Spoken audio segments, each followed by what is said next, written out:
Assalamualaikum warahmatullahi wabarakatuh.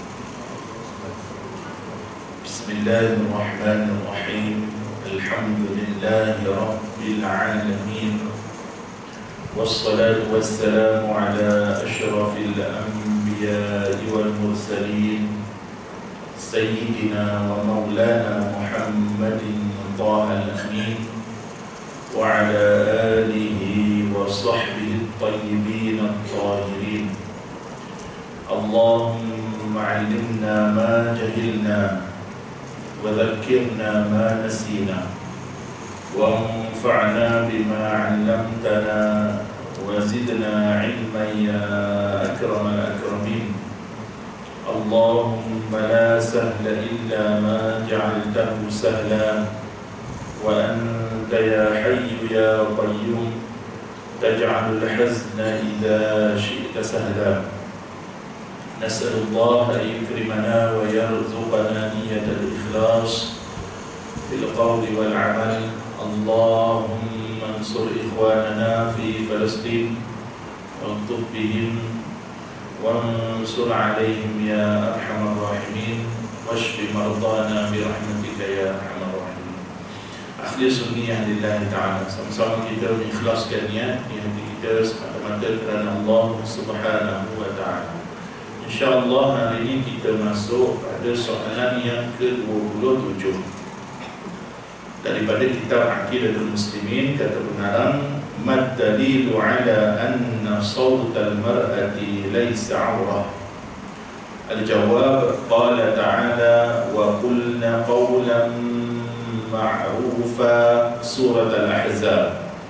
Al-hadithu, qala al-Ahnaf bin Qais, sami'tu al-haditha min fi Abi Bakr wa Umar wa Uthman wa Ali, kama sami'tuhu min fi Aisyah fi Ayfam, rawahu al-Hakim fi al-Mustadrak. Baik, kata pengarang, apakah dalil yang menunjukkan bahawa suara perempuan itu bukan aurat? Dia soalan ni dia berkisar tentang fiqh, okay? Walaupun diletak dalam kitab Aqidatul Muslimin tentang masalah fiqh, signifikannya ialah kerana masalah menghalalkan apa yang Allah haramkan atau mengharamkan apa yang Allah Ta'ala halalkan, okay? Kerana dalam akidah dia ada implikasi terhadap menghalalkan apa yang haram dan mengharam apa yang halal. Contoh, jika seseorang dia menghalalkan, kalau isu yang terkini itu, wallahu a'lam bagaimana hati dia tak kala mana dia berkata, okay? Tetapi kita ambil kes dia, study kes dia, iaitu apabila seseorang menghalalkan pelacuran contohnya, okey, perkara tersebut haram, dan diharamkan dengan ijma'. Bukan setakat diharamkan dengan ijma', bahkan kategorinya ma'lum minad din bil darurah. Maklum minaddin bidarurah ni maknanya ialah perkara itu diketahui dalam agama secara daruri. Daruri ni maksud kata ialah diketahui dalam agama secara daruri ialah kalau para ulama pun tahu tentang pengharaman tu, orang awam pun tahu tentang pengharaman tu. Ada benda dalam syarak yang dia tak jatuh sebagai maklum minaddin bidarurah.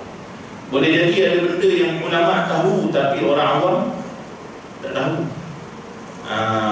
Kalau timbul isu contohnya baru ditanyakan kepada ulama, baru ulama jawab jawapannya contoh. Benda tu dia bukan maklum minaddin bidarurah.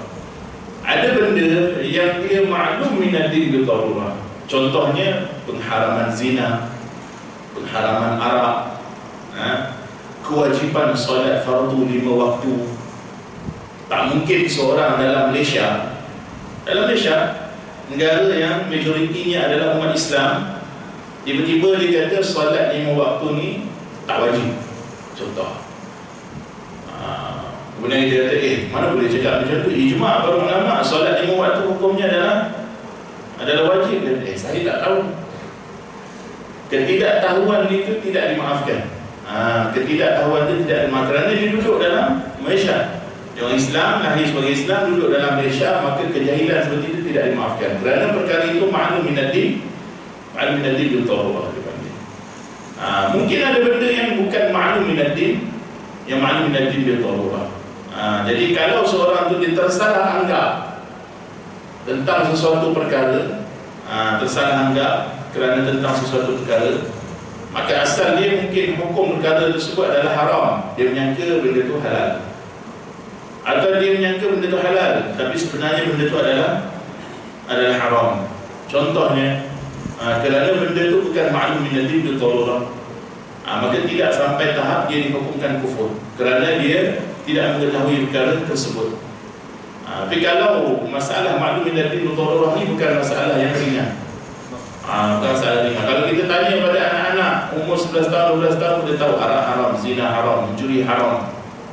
Itu benda yang maklum minaddin bidarurah. Maka implikasi masalah itu ialah, yang bahayanya ialah dia membawa kepada permasalahan akidah. Bahawa pada masalah akidah, kita tak boleh simply mengharamkan apa yang Allah halalkan, atau menghalal apa yang Allah Ta'ala haramkan, atau mewajibkan sesuatu perkara yang tidak wajib, atau mengatakan tidak wajib pada sesuatu perkara yang wajib. Kerana masalah hukum ini mestilah kita follow apa yang ulama mujtahidin sebut. Kita tak simply buat kias antara satu masalah dengan satu masalah yang lain, kerana kita sangka dua masalah ini lebih kurang sama. Lain permasalahan dia, Okey, contoh saya bagi. Okey, dalam bab puasa, baru ni ada juga seorang ustazah, dia sebut tentang masalah ni. Ditanya kepada dia, ustazah, memang betul ke tak boleh kita solat sunat jika kita ada solat qada? Dia kata gitu. Okey, maka dikiaskan masalah dia dengan masalah puasa. Puasa bagi wanita, puasa di siang hari bulan Ramadan, kalau dia haid, maka dia tak wajib puasa. Katalah seminggu dia haid, kemudian suci, dia berpuasa balik. Habis bulan Ramadan, dia ada 7 hari puasa yang dia kena ganti. Tapi 7 hari puasa yang dia kena ganti ni, dia bukan bersifat fauri, bukan bersifat serta-merta berganti. Kita dah masuk Rajab, ni bulan Rajab, Allahumma barik lana fi Rajab. Maka kita dah masuk bulan Rajab. Jadi ada 2 bulan lagi Ramadan tunggu untuk menghampiri bulan Ramadan. Kita ada 2 bulan lagi. Dia ada lagi seminggu yang dia puasa tu, 7 hari tu, yang dia belum qada. Adakah dia berdosa sekarang ni kerana tak qada lagi puasa dia tu? Belum lagi. Dia berdosa apabila melangkau Ramadan yang akan datang. Masuk Ramadan akan datang, dia belum lagi qada, maka dia berdosa. Okay. Selagi belum sampai Ramadan, ada waktu 2 bulan lagi, dia boleh lagi qada, dia tak dosa. Dalam tempoh tu, dia boleh je nak puasa sunat. Dia boleh je nak puasa sunat kerana qada dia bukan qada fauri. Qada dia bukan qada fauri. Qada dia adalah qada yang boleh ditangguh. Jadi kalau masuk bulan Syawal, dia nak puasa 6 dulu. Contoh, dia tak nak puasa qada lagi. Nantilah dia puasa qada dia. Kemudian baru dia start puasa qada, tak ada masalah. Tak ada masalah. Tetapi yang afdal ialah dia buat yang wajib dulu dalam keadaan niat. Okey, walaupun dia ada keringanan untuk dia menangguhkan puasa itu.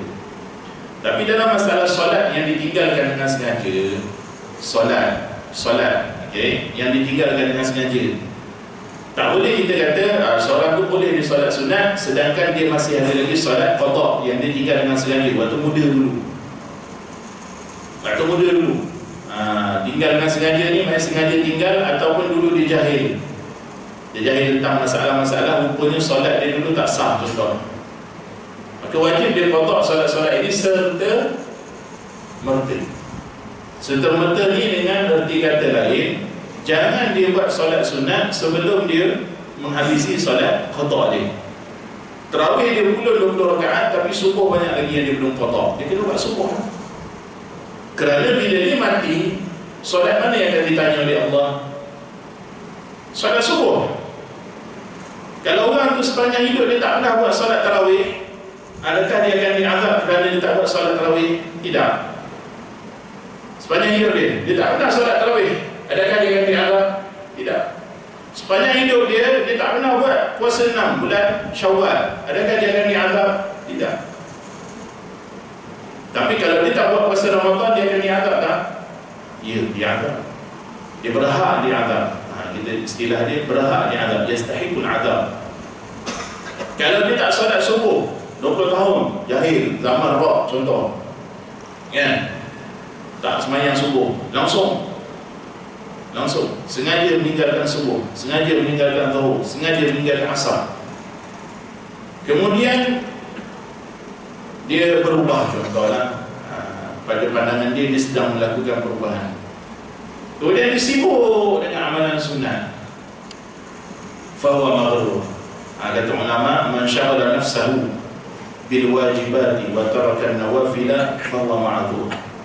Barang siapa yang dia menyibukkan diri dia dengan perkara yang wajib dan dia meninggalkan perkara yang sunat, dia tak buat yang sunat. Sunat ni sunat lah, tinggal tak dapat dosa, buat dapat pahala. Okey, maka dia ma'dzur. Ma'dzur ni dia ma'dzurkan.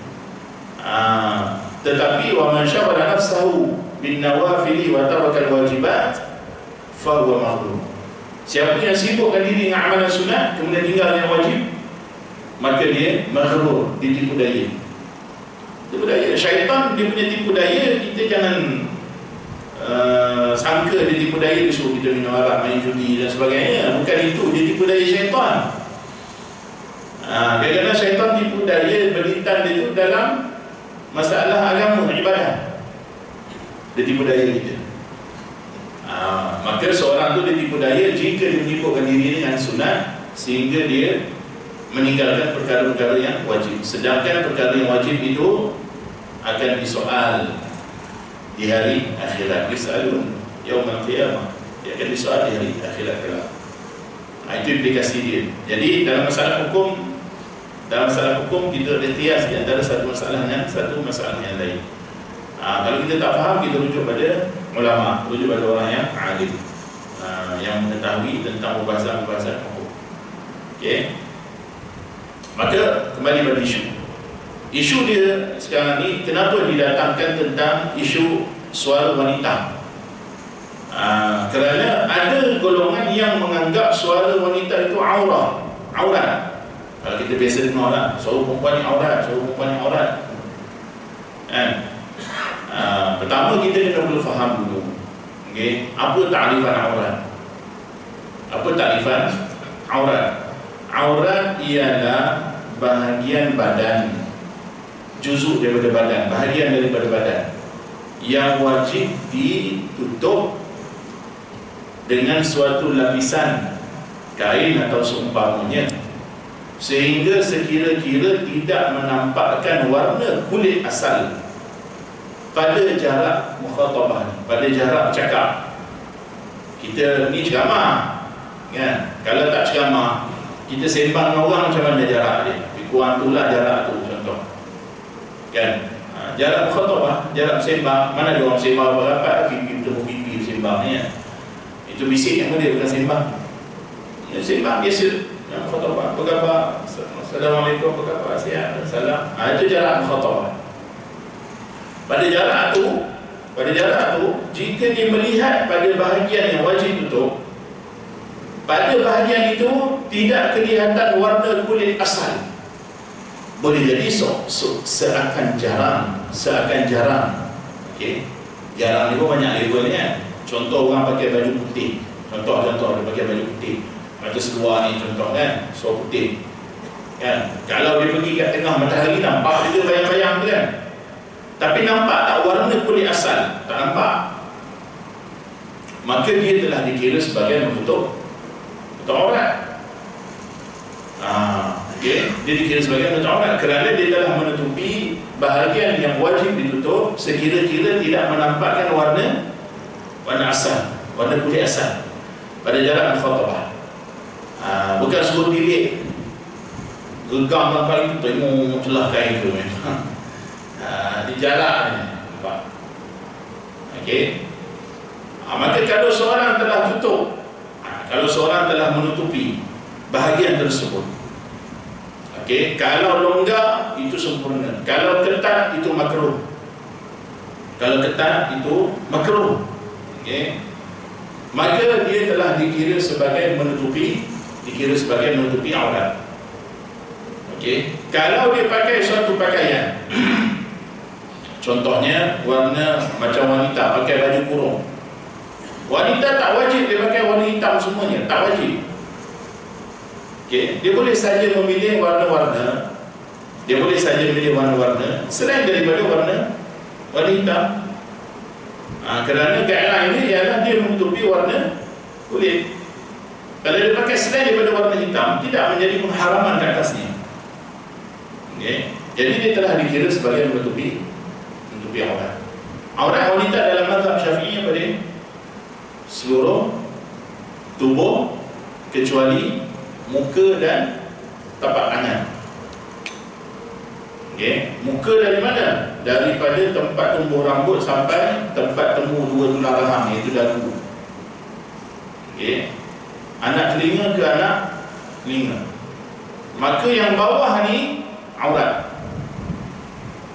Bawah ni kalau kita tunjuk, apa ni? Tak ada dagu. Ni apa? Leher, termasuk dalam leher. Ni bawah ni. Maka wajib tutup. Bagi wanita kalau dia pakai tudung, jangan dia setakat ni bubur brush, sedang bahagian ni masih buka lagi. Kalau tudung dia labuh sekali pun, kalau bahagian ni buka, dia masih lagi belum dikira menutup aurat dengan sempurna. Sekarang ni dah banyak dah apa nama tu, insert. Dah ada dalam memang jual insert masuk dalam tudung. Dia macam sekeping dia kan. Jadi bila pakai tudung, selitkan, jadi tutuplah aurat dia. Tak perlu dia tarik tudung tu ke depan. Dia masuk insert tu, tutup. Maka selesai masalah aurat dia. Okey. Jadi tu bahagian muka. Dalam bab wuduk, bahagian muka kena hati-hati kan. Dalam fiqah kan, sini ada buka kitab fiqah kan, ustaz-ustaz kita mengajar kitab pondok kan. Rambut saya pun ni kena hati-hati. Bagi rambut panjang dan juga bagi wanita yang rambut panjang juga lah, saipun dekat muka ni wajib basuh dalam wuduk, kerana dia adalah rambut yang berada di muka. Semua yang ada pada muka, kulit dan rambut wajib dibasuh ketika wuduk. Jangan diambil saipun dia selit celah telinga, kemudian dia ambil wuduk, saipun tu kering dia, tak dibasuh, sedangkan itu juzuk daripada muka, maka tak sah wuduk dia. Tak sah wuduk dia. Okey, nak senang potong je sideburn. Potong je sideburn kan. Tapi kalau sayang juga sideburn itu, kena basuh ketika wuduk dia. Okey, itu juzuk yang ada pada muka. Adapun tangan, tapak tangan termasuklah dia punya bahagian zahir tangan, batin zahir. Sampai sini. Okey, jadi wajib dikancing dengan atau pakai stongan, panggil stongan, stocking kaki, stongan stocking tangan. Ya, orang panggil stongan lah. Pakai. Kenapa? Kerana jika terbuka ini aurat dalam mazhab Syafi'i. Bahagian yang aurat itu tak cerita mazhab lain, dia cerita mazhab Syafi'i. Maka jagalah sini kerana sini adalah aurat. Jika nampak warna kulitnya yang asal. Tapi jika tak nampak warna kulitnya, dia pakai stongan contoh. Kan? Maka tak nampak warna kulit asal, maka tidak ada masalah. Itu aurat bagi wanita yang wajib ditutup di hadapan ajnabi. Yang wajib ditutup di hadapan ajnabi. Kalau di hadapan mahramnya selain daripada suami, di hadapan mahram selain daripada suami, maka auratnya ialah di antara pusat dan lutut. Bagi wanita di antara pusat dan lutut di hadapan mahram. Okey, selain daripada suami. Suami seluruh tubuhnya jika dibuka tidaklah haram. Kerana suami dia harus untuk melihat dia. Jadi kembali pada perbahasan itu untuk wanita. Untuk lelaki, auratnya ialah di hadapan ajnabi antara pusat hingga lutut. Pusat dan lutut bukan aurat. Pusat dan lutut bukan aurat. Yang aurat apa yang berada di antara pusat dan pusat dan lutut. Tapi nak menyempurnakan, kan, akan nak tutup bawah pusat kan. Sempurnakanlah tarik kata supaya selamat. Kalau terlondih sikit pun tak adalah terus nampak aurat. Kan, lutut pun gitu juga. Tapi kalau kita nampak orang pakai seluar steng, orang panggil seluar steng lah. Bahasa KL ni seluar steng lah. Tak tahu lah bahasa negeri lain, Wallahualam lah. Kelantan mungkin seluar 3 suku dia panggil ya. Contoh lah seluar steng, seluar mungkin nampak lutut dia kan. Lutut bukan aurat. Lutut bukan aurat. Jangan salah sangka lutut itu adalah aurat. Kalau lutut aurat, haram kita tengok. Tapi jika melihat pada lutut saja tidak haram. Kerana lutut bukan aurat bagi orang lelaki. Okey. Jadi apabila seseorang telah menutup auratnya, adakah haram dia untuk dilihat? Tak haram. Harus hukumnya untuk melihat. Okey. Tetapi di sini ada permasalahan. Jika timbul syahwat, haram lihat.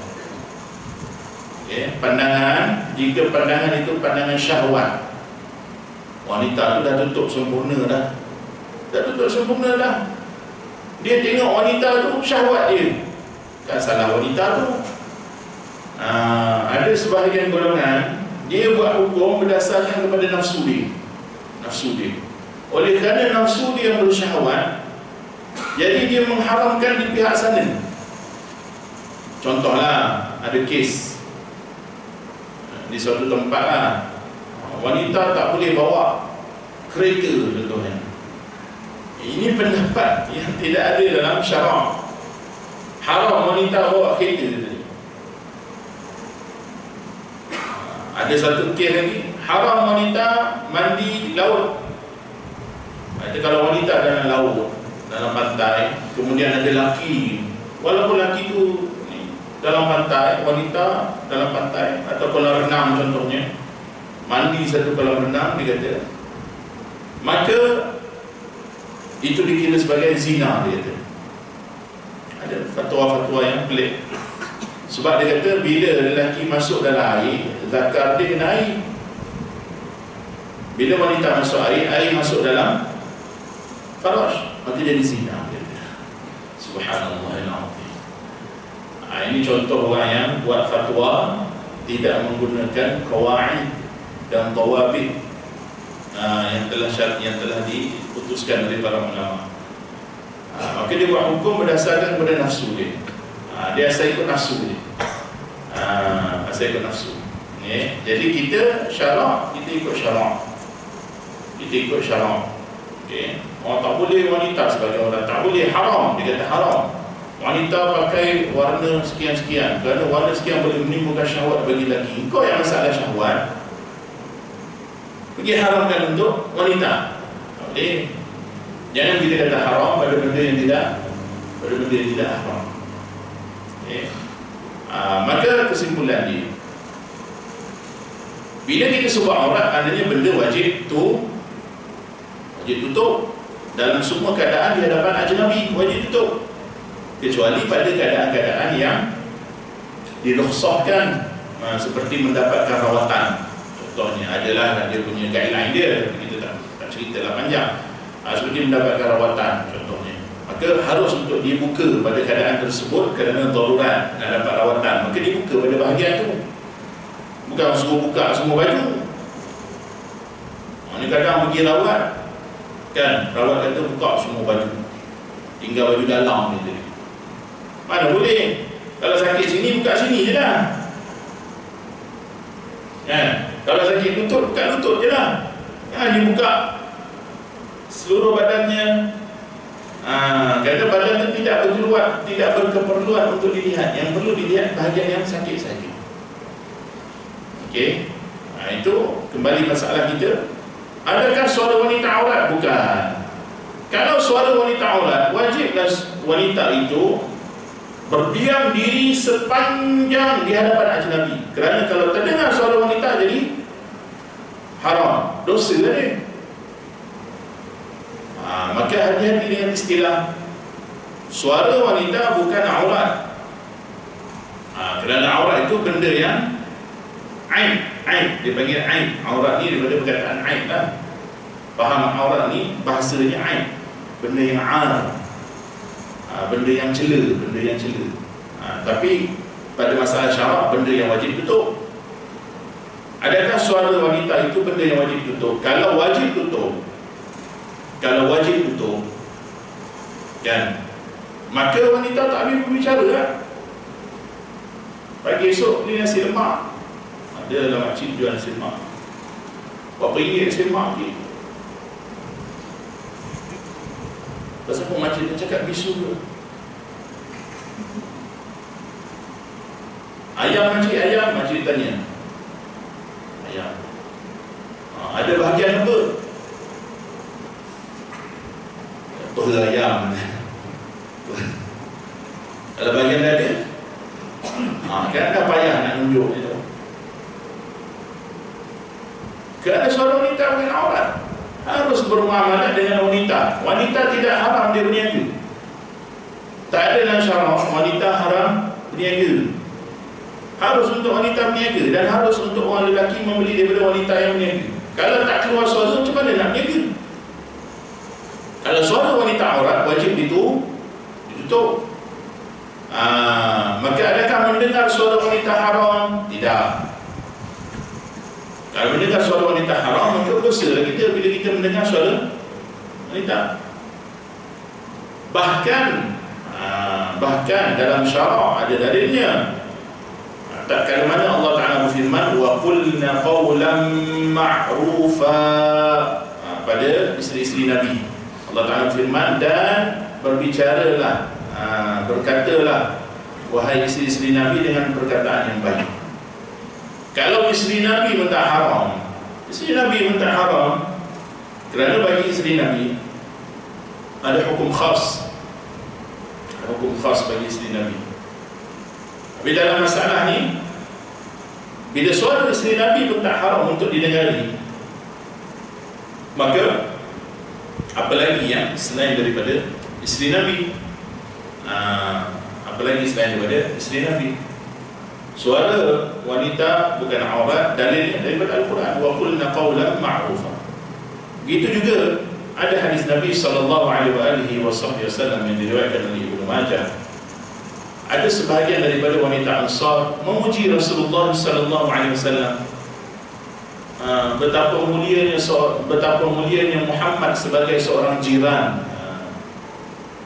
Mereka puji Nabi di hadapan Nabi, di hadapan para sahabat lain. Mereka puji Rasulullah. Rasulullah kata, shh, suara wanita aurat. Bahkan Nabi juga dalam hadis yang lain memuji wanita Ansar, memuji wanita Ansar, kerana wanita Ansar mereka sering memperdalami ilmu agama. Kalau suara wanita aurat, bagaimana wanita nak belajar, nak menanyakan soalan? Bahkan suatu ketika pada zaman Sayyidina Umar pernah berucap di atas mimbar tentang masalah mas kahwin. Ini cerita yang masyhur lah. Lalu Sayyidina Umar berlaku kesilapan pada Sayyidina Umar. Sayyidina Umar bukan seorang Nabi. Nabi maksum daripada kesilapan tentang hukum syarak. Adapun Sayyidina Umar bukan seorang Nabi. Maka Sayyidina Umar telah berlaku sedikit ralat. Arab panggil khalaq, sedikit ralat pada ucapannya. Lalu bangun seorang wanita menegur, "Ya Amirul Mukminin, bukankah Allah Ta'ala berfirman sekian. Apa yang kau katakan itu tidak bertepatan. Kalaulah suara wanita aurat." Maka Sayyidina Umar balik, tulis dulu bagi saya. Nah, Sayyidina Umar terima tegurannya dan Sayyidina Umar naik atas mimbar. Wanita itu benar dan Umar salah. Sayyidina Umar naik atas mimbar, kembali berkata, wanita itu benar dan Umar salah. Bagaimana tawadhu'nya Sayyidina Umar Al-Khattab radhiyallahu ta'ala anhu wa maka banyak kisah wanita berbicara, wanita menanya kepada Nabi SAW dalam haji. Waktu haji, bila Nabi buat haji wada', dalam haji, para sahabat mana pernah buat haji dengan Nabi? Nabi buat sekali je seumur hidup haji sebelum kewafatan baginda, lepas Fathu Makkah. Maka bila Nabi buat haji, pada saat itu manasik haji, kalau kita buka hadis-hadis tentang manasik haji, ibadah-ibadah haji, banyak ambil daripada persoalan sahabat. Datang wanita tanya, datang lelaki tanya. Ada suatu ketika datang wanita tanya pada Nabi SAW, sedang ada sahabat baginda. Sahabat baginda tu terpegun tengok cantiknya wajah wanita tu. Nabi perasan, Nabi palingkan muka sahabat tu, bukan suruh wanita tu, kau balik tutup muka dulu, muka aurat. Tak, muka bukan aurat. Nabi palingkan muka sahabat tu, isyarat supaya ghaddul basar, tundukkan pandangan.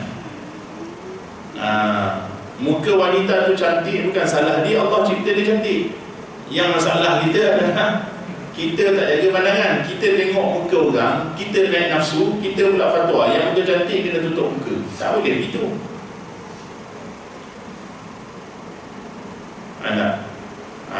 Jadi dalam masalah suara wanita, sekiranya wanita mengucapkan perkara yang baik, kerana perintah Allah wa qulna qawlan ma'rufa, perkataan yang baik. Apa dia perkataan yang baik? Maksudnya perkataan yang harus, perkataan yang harus daripada dakwah. Contohnya dakwah, wanita membaca Al-Quran, wanita memuji Rasulullah, berselawat pada Rasulullah, zikir, berjual beli, bersoal tanya, bersoal jawab dan sebagainya, daripada perkara yang harus menjadi hukum dia. Bukan suara wanita itu haram pada zatnya, haram pada diri suara itu. Diri suara itu tak haram. Yang haram bila ada benda yang associated. Dia bukan haram li dzati, dia haram li ghairi. Haram dengan sebab ada benda yang mendatang, benda yang associated dengan dia. Macam kita meniaga anggur. Apa hukum anggur? Jual beli anggur, apa hukum dia? Harus. Tanam anggur, apa hukum dia? Harus. Makan anggur, apa hukum dia? Harus. Minum air anggur, apa hukum dia? Harus. Sedap. Tapi kalau tanam anggur untuk supply anggur ke winery, tempat buat arak, apa hukum dia? Haram. Adakah anggur itself haram? Tidak. Anggur itu tak haram. Tapi penanaman anggur untuk kilang arak jadi haram lah. Jual beli anggur untuk kilang arak haram lah. Perah anggur untuk kilang arak haram lah. Dia haram yang mendatang dengan sebab ada elemen lain. Dengan sebab ada elemen lain. Air tuak. Air tuak ni ikut negeri. Kalau belah utara sebut tuak ni kira dah yang arak. Tapi kalau belah pantai timur sebut tuak ni nira tu. Kalau orang utara kena sebut nira. Kan? Jadi kalau orang Kelantan pergi utara, jangan tanya orang utara ada jual tuak ke mana. Nak cakap air nira. Air nira. Tapi orang Kelantan tu tuak. Kalau yang mabuk, tuak masak. Kan? Tuak masak. Orang utara nira. Kalau dah jadi masam, tuak. Apa hukum jual beli tuak? Harus. Apa hukum harvest tuak? Pergi kat mayang pokok palma kan, tak kira lah pokok limpah ke, pokok kapung ke, pokok kelapa ke. Pergi kat mayang tu potong, tadah dengan botol. Apa hukumnya? Harus. Jual? Harus. Tapi kalau dia punya matlamat dia nak buat tuak masak, nak buat arak tadi tu, apa hukum dia? Haram. Itu dipanggil mendatang. Suara wanita asal hukum apa? Harus. Tak harap kita dengar. Tapi jika ada benda yang associated yang menjadikan ianya haram, baru ia jadi haram. Contohnya apa? Suara pujuk rayu untuk ajak berzina, contoh. Suara wanita pujuk rayu ajak berzina. Kalau dalam istilah dipanggil phone sex kan, sexting ataupun sexting. Sexting kalau main message. Phone sex lah, sex phoning. Cakap telefon kan, cakap telefon memujuk rayu untuk perkara yang haram, jadilah haram. Lalu kat satu kawasan tiba datang perempuan, abang 50 ya, abang 50 ya, abang. Apa benda 50 ya? Kita ingat dia jual benda. 50 ya, abang. 3 jam 50 ya, contoh. Apa dia kata? Dia pun cakap, dia melacur. Jadi suara dia mengajak lacuran tu, bagi wanita tu haram lah. Haram lah. Kalau dia memujuk rayu, kita tak suka dengar dia phone sex contohnya. Jadi haram lah. Atau seperti wanita yang menyanyi perkara yang haram, lagu perkara yang haram. Dalam lagu tu ada lirik-lirik yang muharramah, meleleh-leleh, ajak supaya manusia buat maksiat. Jadi haram lah. Haram untuk dia mengucapkan, haram untuk dia bercakap. Sebab perintah Allah adalah bercakap perkara yang baik, ucapkan perkataan yang baik. Kalau dia tak boleh ucapkan perkataan baik, dia diam. Tapi kalau dia ucapkan perkataan itu ada padanya perkara yang haram, seperti menyanyi perkara yang haram. Kalau dia menyanyi selawat atau lagu yang tidak ada unsur-unsur yang haram, sekadar nyanyian yang harus ada pujian pada Rasulullah, contoh nyanyi lagu apa? Nasyid apa? Rindu Madinah contoh, kan? Harus untuk dia, dan tidak haram untuk kita dengar. Atau dia baca Al-Quran, tidak haram untuk kita dengar. Dia bukan haram mutlak suara wanita. Tapi dia kata dia haram mutlak. Dan kalau haram mutlak dan ianya aurat, wajib untuk ditutup. Itu juga dalam hadis diriwayatkan oleh Al-Ahnaf, hadis yang diriwayatkan oleh Hakim dalam Mustadrak, bahwasanya Ahnaf Ibn Qais telah berkata, aku mendengar hadis daripada mulut Abi Bakr dan mulut Umar dan mulut Uthman dan mulut Ali, kama sami'tuhu min fi Aisyah. Dan katanya beliau, aku telah mendengar hadis dari mulut Abu Bakar, Umar, Uthman, Ali, dan aku tidak pernah mendengar hadis bagaimana aku telah mendengar hadis daripada mulut Aisyah.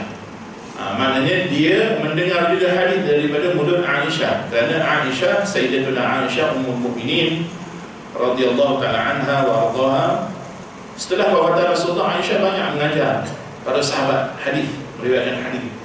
Antara wanita yang banyak riwayat hadis adalah Aisyah radhiyallahu ta'ala anha. Maka diriwayatkan hadis. Dan Al-Hakim meriwayatkan bahwasanya Ahnaf mendengar hadis daripada Aisyah. Dan itu bukan perkara yang dilarang.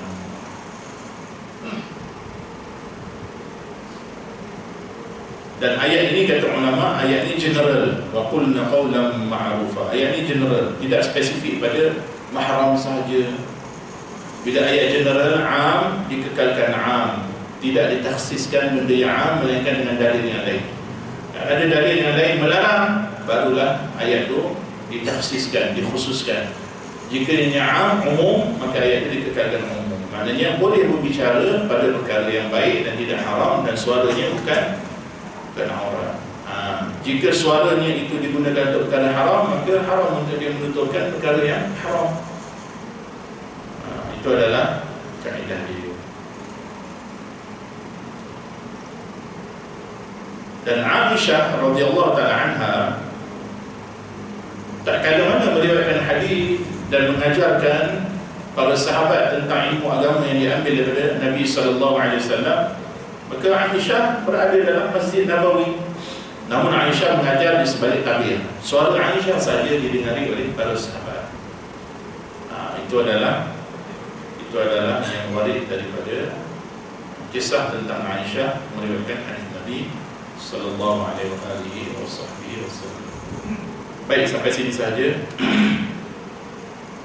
Barakallahu fikum, jazakumullah ta'ala kulla khair. Allah ta'ala a'lamu wa ahkam.